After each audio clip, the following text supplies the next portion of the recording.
अपने मन की बात करते हैं। तो मोदी तो अब भी कह रहे हैं हमारी लहर है 400 पार। हाँ, उनकी लहर तो थी 2019 में पुलवामा का जो अटैक हुआ था तो उसके लहर थी। हम भी देश के भावना में चले गए, जैसे 2 करोड़ नौकरी में चले गए, 15 लाख के अकाउंट में आएगा उस पे चले गए थे तो वोट दे दिए थे।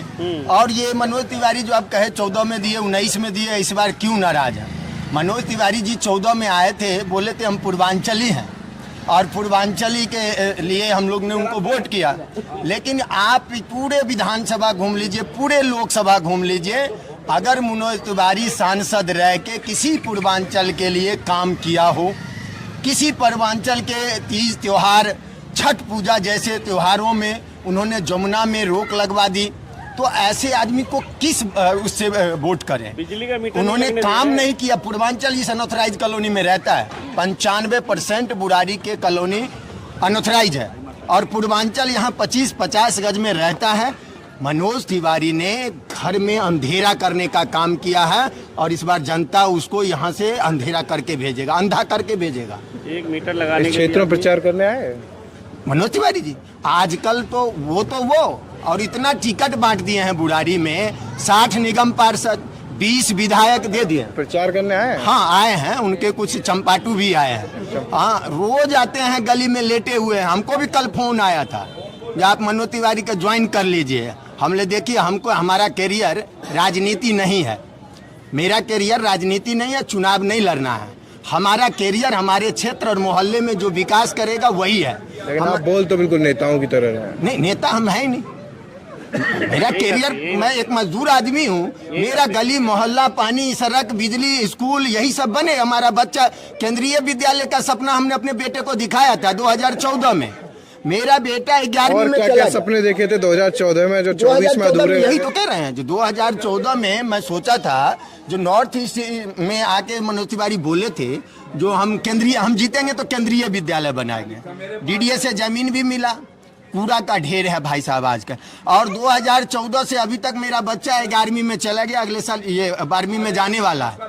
लेकिन मनोज तिवारी ने 12 ईंट अगर वहाँ केंद्रीय विद्यालय का लगाया होता तो गारंटी में उनको वोट देता। लेकिन क्या करें, ऐसे सांसद, आप बताइए सांसद किस लिए चुनते हैं? प्रशासन पे कंट्रोल करने के लिए। मैं मनोज तिवारी का भाषण सुन रहा था, वो तो ये कह रहे थे जो इंडिया गठबंधन वाले हैं ये तो माओवादी सोच के हैं, महिलाओं के मंगलसूत्र पे जो पंजा है वो पंजा मार देगा। देखिए यही बात हो गई, छीन लेगा, घर छीन लेगा। यही बात हो गई। जैसे अभी आप मंगलसूत्र, उनका प्रधानमंत्री भी आजकल उल्टा सीधा बोलते हैं, बोले मंगलसूत्र छीन लेगा। जो आदमी, मैं सनातन धर्म का हूँ और मैंने अपनी पत्नी को मंगलसूत्र 7 फेरे लेके पहराया, मरते दम तक उसका साथ निभाऊंगा।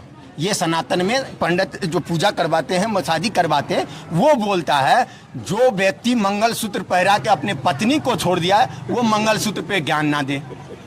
ठीक है, मंगलसूत्र पे ज्ञान ना दे। मनोज तिवारी अभी बोले जो हम इंडिया गठबंधन, ये गठबंधन तो सनातन में शादी ब्याह से लेके सारे चीज में गठबंधन होता है। गठबंधन मियाँ बीवी का भी होता है जब शादी होता है। मनोज तिवारी तो असली सनातनी है ही नहीं। अगर सनातनी होते तो बीवी बियर पी के क्षमा छम नाचे ये गाते। क्या बात कर रहे हैं? उनसे एक श्लोक पढ़वा लीजिए और मेरे से श्लोक पढ़वा लीजिए, एक मंच पर बुला लीजिए। कन्हैया कुमार जी तो देखिए PhD हैं, उनके पास डिग्री है, हमारे पास कोई डिग्री नहीं है। उनके प्रधानमंत्री के जैसे मेरे पास कोई डिग्री नहीं है। ठीक है, अच्छा, मैं उनको चैलेंज करता हूँ। आप श्लोक की बात कर रहे हैं तो तिवारी जी का मैं अभी देख रहा था, नेहा सिंह राठौर शायद आप जानते होंगे। बिल्कुल। उन्होंने बोला है कि तिवारी जी कहते हैं कि वो तो थाईलैंड में रामायण कर रहे हैं। आप कह रहे हैं श्लोक नहीं सुना पाएंगे? नेहा सिंह राठौर ने नहीं बोली, मनोज तिवारी ने इस बात को बोला है न्यूज चैनल पे। रामायण जो थाईलैंड में हम रामायण पढ़ते हैं, आप कह रहे हैं श्लोक नहीं सुना पाएंगे? वो अब थाईलैंड में कौन सा रामायण होता है आपको पता है? पूरे भारत के लोग को पता है थाईलैंड में कौन सा रामायण होता है। पत्रा तो ये बोल दिए हैं भाई साहब, जगन्नाथ जी भी मोदी के भक्त हैं। अमित पत्रा जी बोलिए बताइए। माफी मांग ली है, आप बताइए। माफी मांग ली। अब एक चीज सुनिए। पहली बात आप एक देखिए, जो हमारे दादा, हमारे पुरखा, हमारे पूर्वज सब मरने समय में भी राम राम करते जाते हैं और खुशी के समय में भी राम राम करते हैं। लेकिन आप देखिए दुर्भाग्य कैसा है, राम की दुकान बनाई बैठी है भाजपा। राम का हाथ पकड़ के हमारे देश के प्रधानमंत्री कर रहे हैं, मंदिर में जा रहे हैं। राम ने हमें लाया, हमारे पूर्वज को लाया, मनुष्य तन को लाया राम ने। ये जीव जंतु जितने हैं उसको लाने वाला राम है, और उसको कह रहे हैं जो राम को लाए हैं।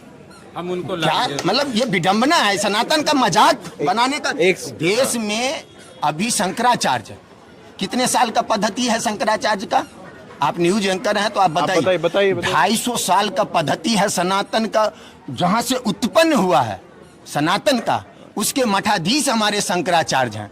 आज देश में सनातन के नाम पे शंकराचार्य को गाली देने का काम भारतीय जनता पार्टी के लोग कर रहे हैं। और शंकराचार्य ने कहा था आप ये राम मंदिर के उद्घाटन में, जो ये देश बड़े मतलब इनके साथ दुर्भाग्य होगा, और ये दुर्भाग्य होना चालू हो गया। इंडिया गठबंधन 4 तारीख को सरकार बनाने जा रही है, और झूठे राम के दुकान वाले इस बार हारने जा रहे हैं। यही शंकराचार्य। एक सेकंड रुक जाइएगा, आप ताली बजा रहे हैं, लेकिन मोदी जी कह रहे हैं कि 4 जून तो छोड़िए, हम तो 400 पार आ रहे हैं, लेकिन अगर ये गठबंधन वाले आ गए तो मंगलसूत्र, 2 घर, 2 मकान, 1 भैंस सब छीन लेंगे। और इसके बाद अब उन्होंने हाल ही में एक और बयान दिया है कि अगर आप लोगों के बैंक खाते होंगे तो वो खाता बंद करके सारा पैसा ले लेंगे।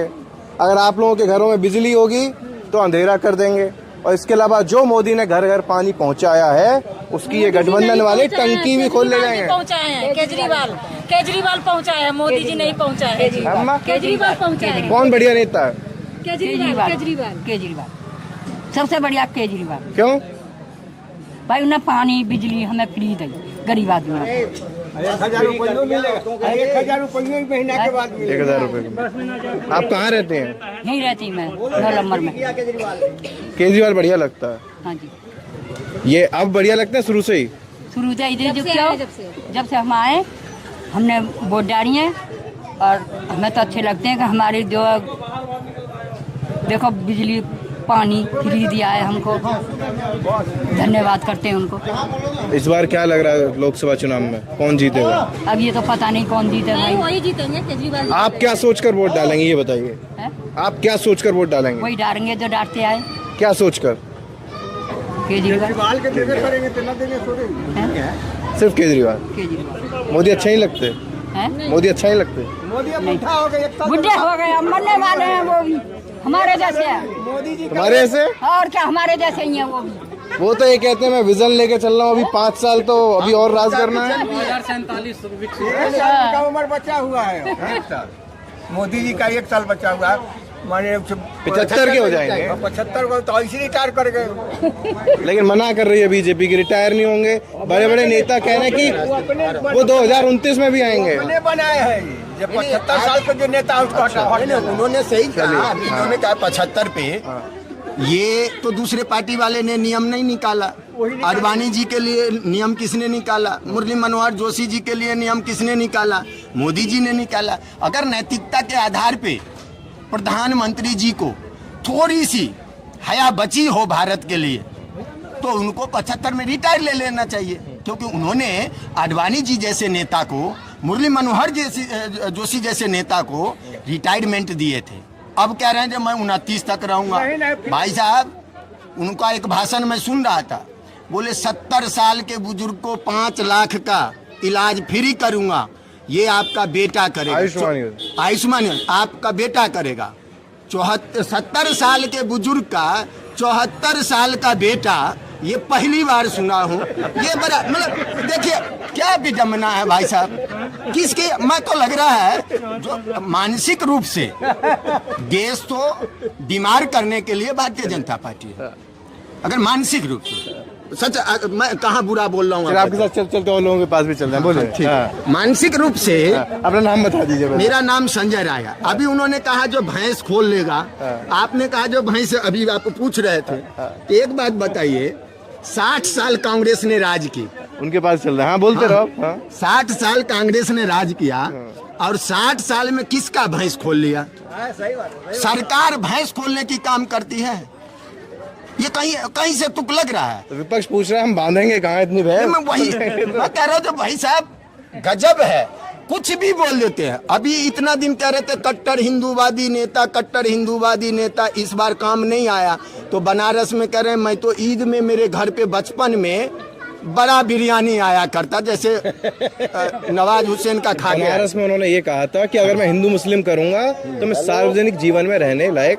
तो आप एगो बात बता दीजिए, गुजरात 2002 कांड क्या था? गोधरा कांड का मैं पूछ रहा हूँ।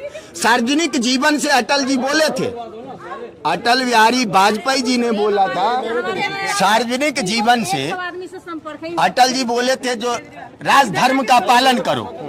2002 में ही उनको राजधर्म से खत्म हो गया था। हाँ। तो अच्छा, आप तो पूरा काला चिट्ठा लेके बैठे हैं लग रहा है मोदी जी का। मोदी जी का नहीं जी, पूरे भाजपा का लेके। अच्छा, पूरा भाजपा का? पूरे भाजपा। इससे पहले भाजपाइयों के साथ थे 2014-19 में वोट दिए कभी? 14 में दिया हूँ, आप बदल गए। आपके पास दोबारा आऊंगा, दोबारा आते हैं। आप पूरा हिसाब किताब लेकर रखे हैं, कुछ और मन में हो तो वो भी सोच लीजिएगा।